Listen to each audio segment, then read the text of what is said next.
Selamat sore jemaat Every Nation, dimanapun saudara berada pada sore hari ini.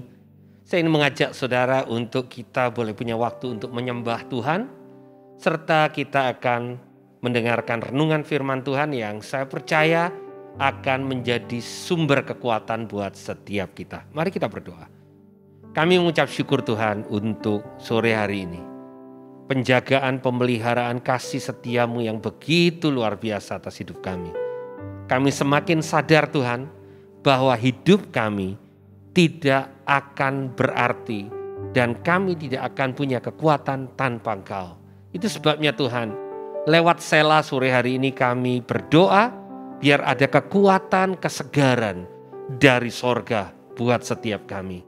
Terima kasih Tuhan, di dalam nama Tuhan Yesus. Amin. Kau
Selamat sore saudara, dan hari ini saya percaya kita semua akan disegarkan oleh kebenaran firman Tuhan. Saudara, hari-hari ini bukan hari-hari yang mudah kita lewati. Saudara mungkin mengalami sendiri atau saudara mendengar dari orang-orang yang dekat tentang keadaan yang begitu membuat kita bisa menjadi lemah, ya. Dan ada beberapa yang sempat bercerita kepada saya tentang apa keputusan yang mereka lakukan selama mereka ada dalam masa pandemi. Ada keputusan yang baik, tapi ada juga yang merasa membuat keputusan yang salah. Ada yang merasa kalau saja saya lebih berhikmat, kalau saja saya lebih sabar, kalau saja saya tidak impulsif, maka keadaan tidak menjadi seburuk ini. Keadaan sudah buruk dan keputusan saya buruk. Nah saudara, saya berharap renungan kita pada sore hari ini memberikan kekuatan buat kita, terutama saudara-saudara yang mengalami masa pandemi ini dan melakukan apa yang saudara anggap kurang bijaksana atau mungkin tidak bijaksana sama sekali. Nah, saya memberikan judul renungan sore hari ini, apa yang ada di tanganmu. Saudara, hari ini kita akan belajar dari tokoh kita, Musa. Musa dipilih oleh Tuhan sejak dia masih bayi. Kisah penyelamatan Musa itu tidak ada duanya di Alkitab. Ya, berada di Sungai Nil dan kemudian terselamatkan secara supranatural, diangkat anak oleh putri Firaun. Saudara, ini seperti cerita dongeng, ya. Dia bertumbuh di istana raja, dia menjadi seorang yang penuh dengan hikmat, ya. Dan ada satu saat dalam hidupnya, karena dia mengasihi bangsanya, dia melihat bangsanya diperlakukan dengan tidak adil, dan dia membunuh, mandor orang Mesir. Dan akhirnya Musa menjadi orang yang diburu oleh Mesir. Dia harus lari ke Midian. Di dalam pelariannya, dia seperti kehilangan apa yang awalnya sudah ada di depan mata. Panggilan untuk menyelamatkan bangsa Israel lebih tepat untuk didapatkan oleh Musa sewaktu dia berada di istana Firaun. Tetapi kali ini dia berada di padang gurun Midian. Dan dia merasa bahwa dia adalah orang yang gagal karena mungkin emosinya yang meledak-ledak yang membuat dia akhirnya membunuh orang yang seharusnya dia tidak perlu bunuh. Di dalam kesendiriannya, di dalam keadaannya yang terpuruk, ya. Tiba-tiba ada malaikat Tuhan yang menampakkan diri dalam nyala api yang keluar dari semak duri. Pada waktu Musa melihat semak duri itu menyala, tetapi semak durinya tidak hangus, tidak dimakan api. Hal yang luar biasa, dan Tuhan mulai berbicara tentang panggilannya. Tuhan mulai berbicara bahwa Musa akan dipakai untuk kembali ke Mesir, ke tempat di mana dia lari, ya. Dan menjadi orang yang akan memimpin bangsa itu untuk keluar dari Mesir. Ya. Dan saya ingin membaca di dalam Keluaran pasal yang ketiga ayat yang ke-18. Pada waktu Musa bimbang, pada waktu Musa ragu, pada waktu Musa tidak yakin dengan apa yang dia dengar di semak duri. Di Keluaran 3 ayat 18 dikatakan, dan bila mana mereka mendengarkan perkataanmu, maka engkau harus beserta para tua-tua Israel pergi kepada Raja Mesir, dan kamu harus berkata kepadanya, Tuhan Allah orang Ibrani telah menemui kami, oleh sebab itu izinkan kiranya kami pergi ke padang gurun 3 hari perjalanan jauhnya untuk mempersembahkan korban kepada Tuhan Allah kami. Nah saudara, di Keluaran pasal yang keempat, ini jawaban Musa. Di ayat yang pertama dikatakan, lalu sahut Musa, bagaimana jika mereka tidak percaya kepadaku dan tidak mendengarkan perkataanku, melainkan berkata, Tuhan tidak menampakkan diri kepadamu. Tuhan berfirman kepadanya, apa yang ada di tanganmu itu? Jawab Musa, tongkat. Nah saudara, hari ini kita akan melihat pertanyaan yang Tuhan tanya kepada Musa. Apa yang ada di tanganmu? Nah saudara, awal dari pertanyaan Tuhan ini adalah sebenarnya melanjutkan apa yang terlebih dahulu Musa tanyakan. Bagaimana kalau mereka tidak percaya?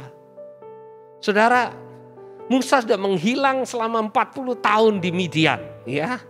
Dan kemudian Musa kembali dan bertemu dengan Firaun, penguasa Mesir, yang dulu merupakan kerabat Musa.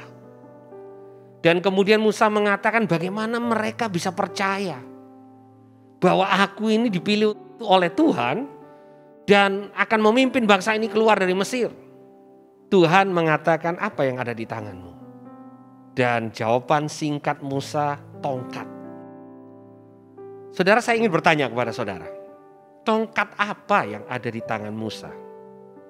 Saudara akan menjawab, tongkat gembala tentunya. Mengapa Musa tidak membawa pedang, tetapi membawa tongkat gembala? Jawaban saudara tentu, ya karena dia seorang gembala. Pertanyaan berikutnya saudara, kenapa kok Musa menjadi seorang gembala? Ya karena dia lari dari istana Firaun. Sebagai anak angkat putri Firaun, dia lari dari sana. Dan akhirnya dia jadi gembala. Dia tidak pernah dibesarkan sebagai seorang gembala, dia dibesarkan sebagai seorang pangeran. Jadi dengan kata lain, dia menjadi gembala karena apa yang dia lakukan, kesalahan yang dia lakukan sewaktu dia ada di Mesir. Saudara, setiap kita pernah buat kesalahan, setiap kita pernah buat blunder dalam hidup. Dan ada orang yang mengatakan bahwa masa depannya tidak lagi bisa baik karena apa yang dia sudah lakukan buruk. Keputusan yang sudah lakukan dalam hidupnya itu buruk. Apa yang dia lakukan sewaktu dia masih muda buruk. Bahkan pada masa-masa pandemi ini saya mendengarkan ada teman-teman yang mengatakan kalau saja saya melakukan keputusan yang bijaksana, hari ini saya tidak kehilangan anggota keluarga saya. Kalau saja saya mempersiapkan hal ini dan itu, saya tidak kehilangan pekerjaan saya. Kenyataannya saat ini saya harus menanggung kesalahan saya dan tidak ada jalan untuk saya kembali seperti sebelum kesalahan itu dibuat. Saya ingin mengingatkan kepada saudara, apa yang ada di tanganmu? Apa yang ada pada saat ini? Musa menjawab, tongkat gembala. Dan Tuhan mengatakan lewat tongkat gembala, lewat kesalahanmu, aku akan melakukan sesuatu yang besar. Mari kita lanjutkan membaca. Di ayat yang ketiga dikatakan, firman Tuhan, lemparkanlah itu ke tanah. Dan ketika dilemparkannya ke tanah, maka tongkat itu menjadi ular. Sehingga Musa lari meninggalkannya. Tetapi firman Tuhan kepada Musa, ulurkan tanganmu dan pegang ekornya. Musa mengulurkan tangannya, ditangkapnya ular itu lalu menjadi tongkat di tangannya. Di ayat ke-5 dikatakan, supaya mereka percaya bahwa Tuhan Allah nenek moyang mereka, Allah Abraham, Allah Ishak dan Allah Yakub telah menampakkan diri kepadamu. Saudara, tanda yang Tuhan pakai untuk menunjukkan bahwa Musa dipilih oleh Tuhan adalah kesalahan yang dia buat 40 tahun sebelumnya. Kesalahan yang membuat dia menjadi gembala. Tongkat itu Tuhan pakai sebagai tanda di mana ada panggilan Tuhan dalam hidup Musa. Kita semua buat kesalahan. Bagi saudara yang mengalami masa-masa sulit hari ini, yang mengalami mungkin konsekuensi daripada kesalahan blunder yang kita buat. Jangan berkecil hati. Tuhan tidak sedang meninggalkan engkau. Tetapi sebaliknya, Tuhan bertanya pertanyaan yang sama. Apa yang ada di tanganmu? Mungkin jawaban saudara bukan tongkat gembala karena kesalahan yang saudara buat membuat saudara akhirnya mungkin mengalami kebangkrutan, mengalami sakit penyakit, mengalami hubungan yang hancur. Tapi Tuhan tetap tanya kepada saudara, apa yang ada di tanganmu? Justru Tuhan mau memakai kesalahan saudara, akibat yang terjadi. Tuhan akan pakai untuk menyatakan bahwa Tuhan telah bertemu dengan saudara. Tuhan telah menampakkan diri, Tuhan telah mengubah, Tuhan telah memulihkan. Tahukah saudara? Sejak itu, pada waktu Musa pergi ke istana Firaun, dia bawa tongkat gembala, saudara. Dia tidak ganti tongkatnya menjadi tongkat yang lebih indah. Tongkat yang sama. Pada waktu Musa membelah air Laut Merah. Tongkat apa yang ada di tangannya? Tongkat gembala yang sama. Tongkat Musa ini yang akhirnya menyertai dia sepanjang dia dipanggil untuk melayani Tuhan. Tongkat yang mengingatkan dia bahwa kesalahan bukan akhir dari segalanya. Saudara, dalam kehidupan kita saya ingin mengingatkan saudara terutama pada masa-masa sulit seperti ini. Kalau saudara mengatakan saudara berbuat kesalahan, saudara tidak melakukan apa yang benar, jangan kecil hati saudara. Tuhan tidak sedang meninggalkan saudara. Tetapi Tuhan mau saudara melihat kepada apa yang ada padamu. Apapun jawaban saudara, Tuhan akan katakan lewat apa yang ada padamu, aku akan menunjukkan bahwa panggilanku dalam hidupmu tidak berhenti karena blunder, kesalahan, dosa, pelanggaran, kelemahan yang kau miliki. Tapi Allah lebih besar dari kelemahan saudara. Kasih-Nya lebih besar daripada pelanggaranmu. Dan kasih setianya lebih besar dari kesalahanmu. Dan ini waktunya kita untuk kembali saudara. Ini waktunya untuk kita melihat kepada kebaikan-Nya dan bukan berlari meninggalkan Dia. Saudara, iblis berusaha untuk membuat saudara percaya bahwa tidak ada kesempatan lagi karena kesalahanmu sudah terlalu besar. Tapi Tuhan ingin mengingatkan kepada saudara, tidak ada kesalahan yang terlalu besar di mana darah Yesus tidak sanggup untuk menanggungnya. Di mana darah Yesus tidak sanggup untuk memulihkan dan menyucikan dosa dan pelanggaranmu. Dan Tuhan bukan saja mengampuni dosa-dosamu, tetapi Dia kembali menemui engkau dan memanggil engkau. Karena panggilannya di dalam hidupmu tidak berkesudahan, tidak berganti, tidak berakhir hanya karena engkau melakukan kesalahan yang besar. Kiranya firman Tuhan ini boleh mengingatkan kepada kita bahwa kasih setianya tidak berkesudahan. Akhirnya saudara, pertanyaan yang sama saya ingin tanyakan kepada saudara, apa yang ada di tanganmu? Apa yang sudah menjadi kesalahanmu? Tuhan akan balikkan menjadi alat di mana Dia akan memakai engkau. Mari kita berdoa. Tuhan, kami mengucap syukur. Panggilan Musa tidak berakhir karena dia buat kesalahan. Di Midian dia dipanggil dan Tuhan engkau memakai tongkat gembala. Pekerjaan di mana dia lakukan setelah dia melakukan pelanggaran. Dari sana dia kembali ke Mesir kepada panggilannya untuk membebaskan bangsa Israel dengan tongkat gembala yang sederhana. Kami semua melakukan kesalahan, kami semua punya pelanggaran Tuhan. Tapi tidak menghalangi engkau untuk tetap memakai kami, untuk tetap memanggil kami dengan panggilan yang tidak berkesudahan. Terima kasih Tuhan, di dalam nama Tuhan Yesus kami berdoa. Amin. Tuhan Yesus memberkati.